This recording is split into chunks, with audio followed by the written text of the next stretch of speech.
আসসালামু আলাইকুম everyone, welcome back to my channel yummy food creation. আমি কিভাবে দেশি মুরগি বাঙালি স্টাইলে রান্না করি সেটাই আজকে আপনাদের সঙ্গে শেয়ার করব। তো চলুন ভিডিওটি শুরু করা যাক।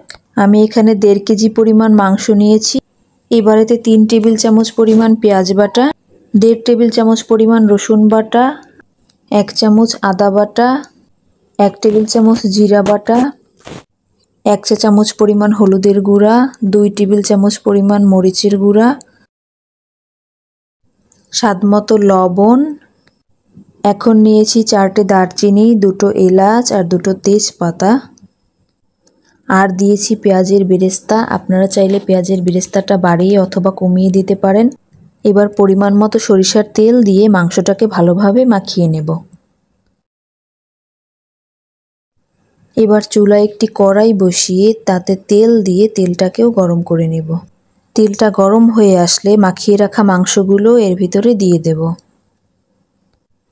এবার মাংসটাকে তেলের সঙ্গে মিশিয়ে ঢাকনা দিয়ে রেখে দেব। 10 মিনিট পরে আবারও ঢাকনাটি খুলে ভালোভাবে নেড়েচেড়ে মিশিয়ে নেব, যাতে মাংসটা নিচে লেগে না যায়। আবারও ঢাকনা দিয়ে রেখে দেব।